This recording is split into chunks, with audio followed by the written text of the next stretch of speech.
सभी दर्शकों को नमस्कार। आज मैं बुंदेलखंड वीर भूमि झांसी में हूँ और आज हमने मुलाकात करी है डॉक्टर संजय त्रिपाठी सर से। सीनियर जॉइंट रिप्लेसमेंट सर्जन हैं और सर आपका स्वागत है हमारे चैनल IYS में। धन्यवाद।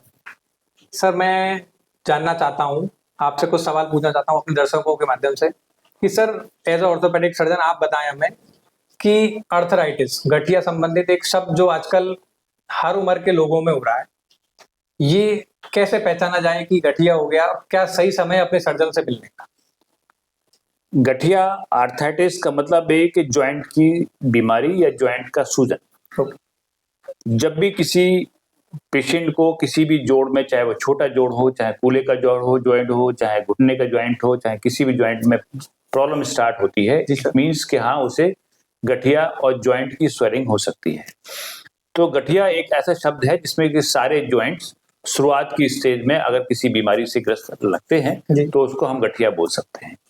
ये गठिया नामक बीमारी या आर्थराइटिस बीमारी जो है शरीर के सारे जॉइंट्स में हो सकती है, किसी भी उम्र में हो सकती है, छोटे बच्चों को भी हो सकती है, बड़ों को भी हो सकती है।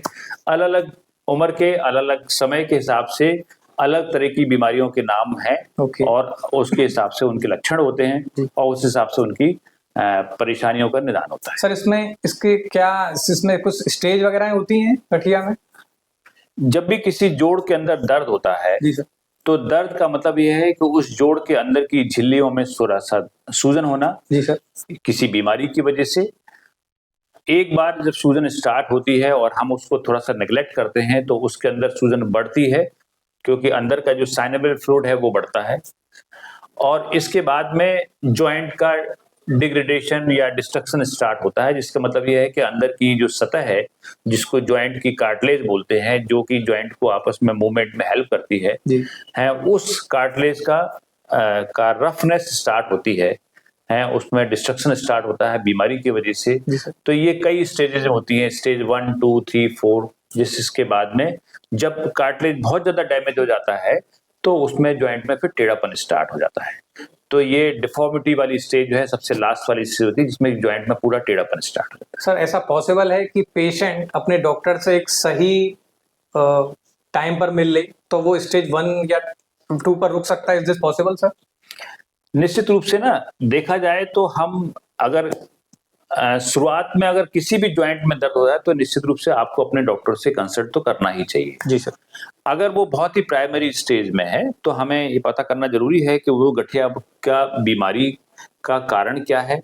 रूमेटॉइड आर्थराइटिस हो सकती है, सीरो नेगेटिव आर्थराइटिस हो सकती है, पॉजिटिव आर्थराइटिस हो सकती है, रूमेटॉइड आर्थराइटिस के अलावा गाउटी आर्थराइटिस हो सकती है, या आर्थराइटिस किसी जॉइंट में चोट लगने की वजह से हो सकती है, या ऑस्टियो आर्थराइटिस की शुरुआत भी हो सकती है। जी सर। या कई तरह की बीमारियां ऐसी होती हैं जो स्किन की बीमारियां हुआ, कभी की पेट की बीमारियां हो, उसके संग संग में जोड़ों में दर्द होता है, या फिर बहुत लंबे समय तक आपको बुखार आया है उसके बाद में भी 10-15 दिन के बाद में पेशेंट आते हैं जो बोलते हैं मेरे जोड़ों में दर्द हो रहा है। तो निश्चित रूप से हमें शुरुआत के समय पे जैसे ही जॉइंट के कुछ भी प्रॉब्लम होती है अपने डॉक्टर से इमीडिएटली मिलना चाहिए।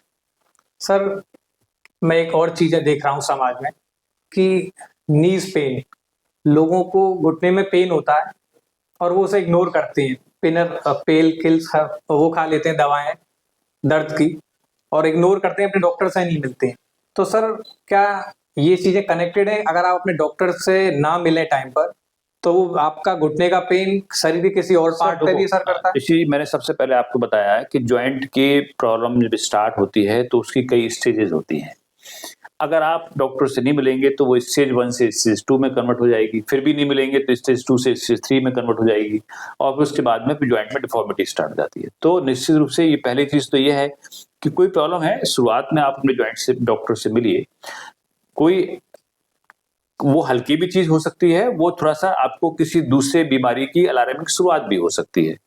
तो हमें इन्वेस्टिगेट करना बहुत जरूरी है और डॉक्टर से मिलना जरूरी है, डॉक्टर से मिलना जरूरी है, इन्वेस्टिगेट करना जरूरी है, उसके हिसाब से उसका ट्रीटमेंट भी जरूरी है। क्योंकि कई बार ऐसा ना, हम जो है नेक्स्ट स्टेज में जाने से पहले चीजों को स्लो प्रोसेस में ला सकते हैं। कुछ एक्सरसाइजेज ऐसी होती हैं जो जॉइंट में बीमारी को रोक सकती हैं, कुछ मेडिसिन ऐसी हैं जो जॉइंट की बीमारी को रोक सकती हैं और खत्म भी कर सकती हैं। मतलब सही समय पे अपने डॉक्टर से मिलना हमारे लिए बेनिफिशियल रहेगा 100%। बिल्कुल, निश्चित रूप से एक आपको गाइडलाइन मिलेगी और उस हिसाब से आपका जॉइंट ही मेन चीज़ है जिससे कि जीवन चलता है, तो उसमें तो सर आपके पास ये नी मॉडल रखा है, मैं आपसे पूछना चाहूँगा, क्या आप हमें बता सकते हैं कि ये घुटना कैसे काम करता है सर?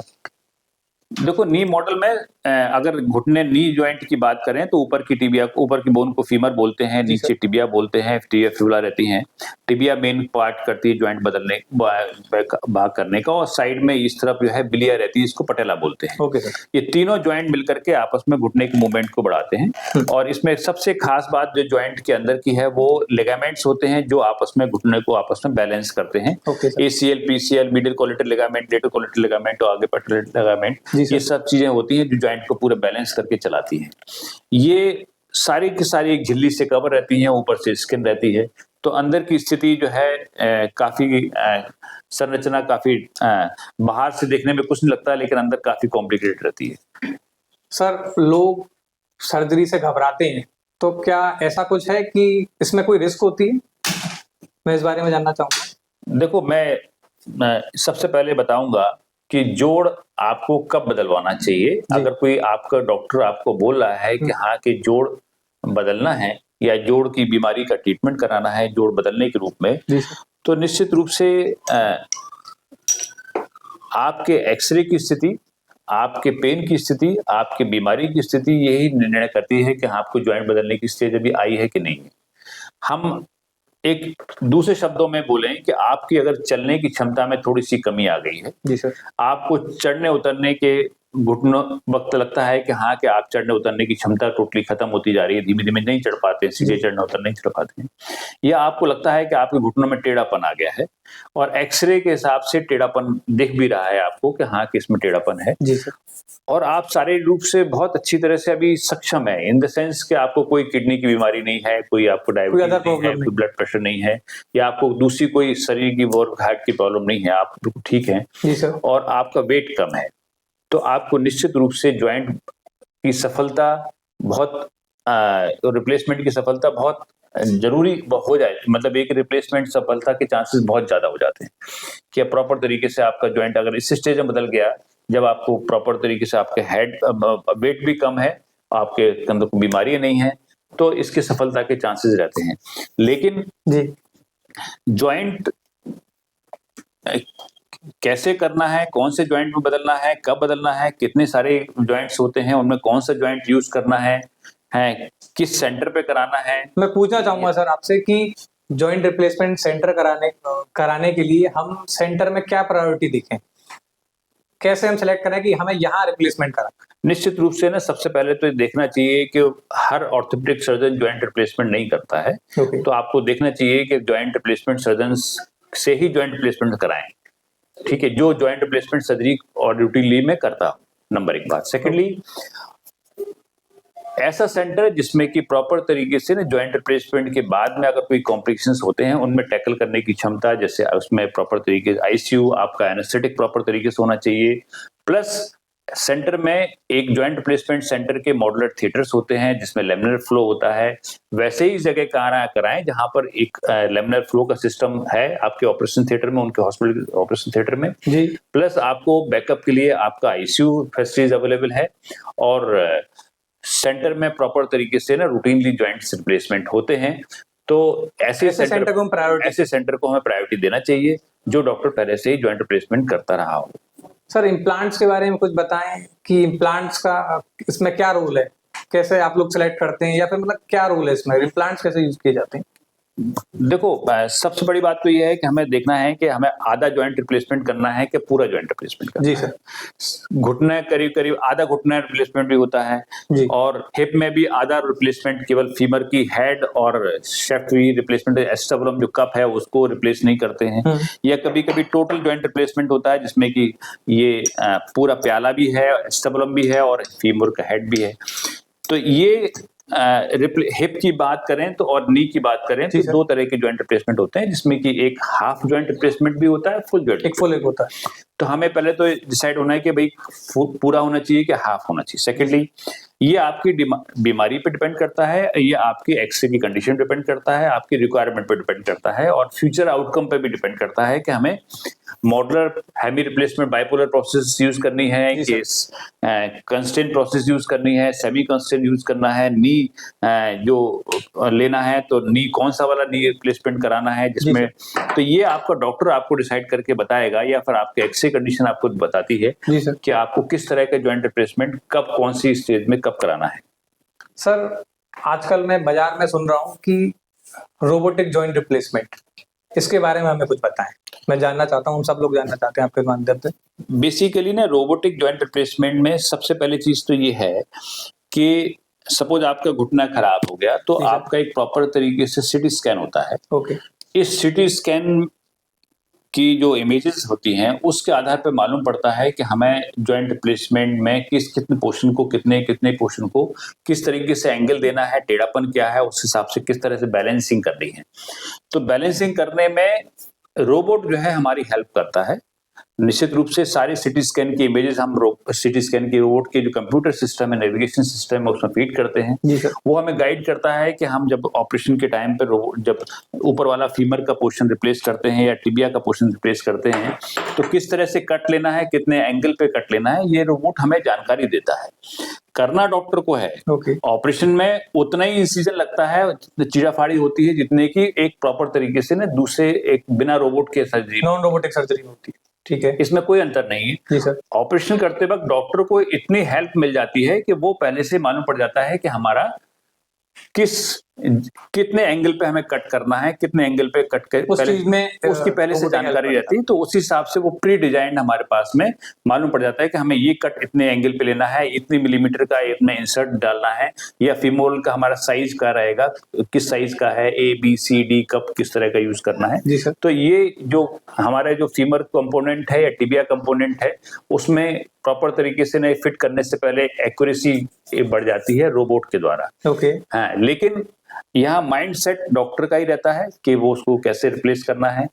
कट वगैरह सब डॉक्टर को लगाने पड़ते हैं। रोबोट, ये बिल्कुल बड़ी धारणा है कि रोबोट ऑपरेशन करता है। रोबोट, हाँ सर, मैंने भी सुना है सर। रोबोट ऑपरेशन नहीं करता है। रोबोट केवल यहाँ पे हमें एक हेल्प करता है, इंफॉर्मेशन देता है। ओके। जैसे आप टिकट रेलवे स्टेशन पे जाते हो, आपके पास पहले टिकट आ गया, उसमें लिखा है आपकी ये बर्थ है इतने नंबर पे। हाँ सर। तो आपको जाकर के सीधे सीधे बॉगी के अंदर घुस करके अपने सीट पे बैठना है। बिल्कुल बिल्कुल। पहले ये नहीं हुआ करता था, आपको पास आपका वेटिंग टिकट होता था, आपके पास कोई फोन में सिस्टम नहीं है कि भाई कैसे क्या है, तो आप चार्ट पे देखते थे, आपको पता नहीं हो पाता था। तो आप चार्ट पे देखते हो कि हाँ आपको यहाँ इस सीट पे जाकर के यहाँ या टेन, अब ऑलरेडी प्री इन्फॉर्म्ड है।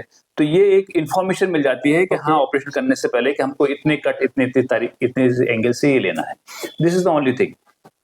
बाकी रोबोट एक तरह से ना एक बिल्कुल निश्चित रूप से एक्यूरेसी के लिए बहुत जरूरी है। जी सर। और एक्यूरेसी में हेल्प करता है, बट डिपेंड करता है कि आपका डिफॉर्मिटी कैसी है, आपका ऑपरेशन कौन सा करना है, जिस रोबोट से आपको कितनी हेल्प मिल पाएगी। सर, ऑपरेशन रोबोटिक हो या नॉन रोबोटिक, एक पेशेंट अपनी नॉर्मल लाइफ में कितने टाइम में वापस आ पाता है? हम अपने पेशेंट्स को बोलते हैं कि सेकंड डे या थर्ड डे वो बिस्तर से उतर करके, ठीक है, खड़ा होकर के वॉकर के सहारे या स्टिक के सहारे एक रूम के अंदर चलना फिरना चालू कर देता है। ठीक है। इसके बाद में 10th 12th डे या 15th डे के अंदर उसकी स्टिच निकलने के बाद में वो वॉकर से कम 100 महीने तक 1.5 महीने तक उसको रूटीनली अपने डेली एक्टिविटीज के लिए घर के अंदर चलना अलाउ कर देते हैं। 6 वीक्स 8 वीक्स के बाद में जब वो टोटली रोबोट से हट गया, मतलब वॉकर से निकल के आ गया और स्टिक उसको जरूरत स्टिक नहीं लगाना है, तो वो अपने आराम से 4 व्हीलर पे भी चल सकता है। और हम ये कहेंगे कि 6 मंथ का टाइम तो उसको लगेगा अपने प्रॉपर तरीके से ना एक रूटीनली एक्टिविटी में बिना किसी सपोर्ट के इंडिपेंडेंटली चलने में, इंडिपेंडेंटली अपना ऐसा लगेगा नॉर्मल लाइफ में वापस में कम से कम मैक्सिमम 6 मंथ। लेकिन वो उसकी चलने की शुरुआत से सेकंड डे से हो जाती है, जिससे वो कोई डिपेंडेंसी की जरूरत नहीं है उसके लिए। जी sir. Sir, as a orthopaedic surgeon मैं आपसे ये पूछना चाहूंगा कि हम अपनी हड्डियों को कैसे फिट और फाइन रख सकते हैं, इसके कुछ टिप्स दें हम लोगों को। सबसे पहली चीज तो ये है ना कि जॉइंट हड्डियों से बने रहते हैं, इन हड्डियों की मजबूती बहुत जरूरी है। जी सर। आपका खान पान बहुत जरूरी है, बैलेंस बहुत जरूरी है। खान पान तो बहुत सारी चीज अच्छी की होती है, लेकिन ना उसमें बैलेंस बना करके चलना बहुत जरूरी है। सबसे पहली चीज है, अगर आपको जॉइंट की बीमारी से बहुत अच्छी तरह से अपने जीवन निकालना है तो अपना वेट कम करना है। अगर आप ओवर वेट हैं तो वेट रिड्यूस करना बहुत जरूरी है, क्योंकि ये वेट जो है आपके जॉइंट्स पे फर्क पड़ता है। आउटकम पे भी फर्क पड़ता है, ऑपरेशन में भी फर्क पड़ता है, प्लस आपके ऑल ओवर ये फर्क पड़ता है। ठीक है। सेकेंडली, खाने पीने में आपके डाइट इतनी बैलेंस होना चाहिए कि आपको प्रॉपर तरीके से सारे न्यूट्रिएंट्स आपको मिलते रहें। जी सर। कैल्शियम कंटेंट मिलता रहे। अगर आप पोस्ट मेनोपॉजल एज ग्रुप के हैं, 45 इयर्स की लेडीज हैं, ऊपर से हैं, तो उनको प्रॉपर तरीके से ना कैल्शियम सप्लीमेंट और कुछ मेडिसिन ऐसी होती हैं जो उनके लिए, शरीर के लिए बहुत जरूरी होती है, तो वो जरूरी है। और ये न्यूट्रिशन सप्लीमेंट जो है 50 इयर्स के बाद तो सभी को लेना चाहिए, जिसमें विटामिन डी का सप्लीमेंटेशन है, उनके मिनरल्स का सप्लीमेंटेशन है, कैल्शियम का, मैग्नीशियम का, मैग्नीज का सप्लीमेंटेशन बहुत जरूरी है। और इसके संग संग जो है इस उम्र में आपको प्रॉपर तरीके से अपनी जॉइंट की फंक्शनिंग, मतलब एक्सरसाइजेज, योगा, प्रॉपर जॉइंट की वो भी बहुत जरूरी है। और इन सबसे ज्यादा जरूरी है कि पानी पिए। अच्छा, हाइड्रेशन मेंटेन करना बहुत जरूरी है। जी सर। क्योंकि हाइड्रेशन एक अंदर जाके पानी जा करके प्रॉपर तरीके से ना एक आपका गट सिस्टम को, आपके पूरे बॉडी के सिस्टम को, सबको एक बैलेंस बना के रखता है। जी सर। एक बात मैं आपसे बताना चाहूँ, आप क्वेश्चन पूछना भूल गए कि हम जॉइंट बदलने के बाद में अपने आप को 100% एफिकेसी में कैसे लेके आए। जी सर, पता है। हाँ, ये बहुत जरूरी है कि आपका रिप्लेसमेंट सर्जरी के बाद में आपकी एक्सरसाइजेज बहुत जरूरी हैं। किसी फिजियोथेरेपिस्ट की हेल्प बहुत जरूरी है। आपको जो गाइडलाइंस दी गई है एक्सरसाइज करना, उस पर बहुत ज्यादा ध्यान देना जरूरी है। रिप्लेसमेंट करा लिया आपने, सिर्फ रिप्लेसमेंट ही पार्ट नहीं है। सबसे बड़ी चीज है कि आप अपना वेट कंट्रोल करके रखेंगे जी। आप लगातार एक्सरसाइज करेंगे, एटलीस्ट 6 to 8 मंथ्स तक लगातार आपको बहुत अच्छी तरह से अपने घुटने की, अपने फिजियोथेरेपिस्ट की हेल्प लेकर के आपकी वेट ट्रेनिंग, आपकी एक्सरसाइजेज, आपकी मसल की टोन, आपकी सब कुछ रिप्लेसमेंट के बाद में, ये बड़ा इंपॉर्टेंट चीज है। जी सर। और निश्चित रूप से मैं ये कहूंगा कि आप अपने जॉइंट का प्रॉपर तरीके से ख्याल रखिए, और कभी भी ऐसा लगे कि हाँ कि हमें किसी तरह की फ्री ऑफ कॉस्ट कंसल्टेशन की जरूरत है, तो आप निम्नलिखित नंबर पर संपर्क कीजिए। अदरवाइज चिरंजीव हॉस्पिटल जो मल्टी स्पेशलिटी हॉस्पिटल है, जहाँ पे जॉइंट रिप्लेसमेंट की फैसिलिटीज अवेलेबल है, सारे रिप्लेसमेंट के लिए जो उचित सुविधाएं होना चाहिए वो अवेलेबल है। नंबर हम डिस्प्ले पर कर देंगे, प्ले हो जाएगा सर। आपको ऋषि जी आके बताएंगे आगे और कुछ। तो मैं यही कहना चाहूंगा अपने सभी दर्शकों को कि अगर आपको अर्थराइटिस है या नी पेन है या हिप पेन है तो देरी ना करें, अपने शहर के अच्छे डॉक्टर से मिलें, अच्छे सेंटर का चयन करें और पेन रहित लाइफ जिए। थैंक यू सर, आपने हमें समय दिया। आपको थैंक यू।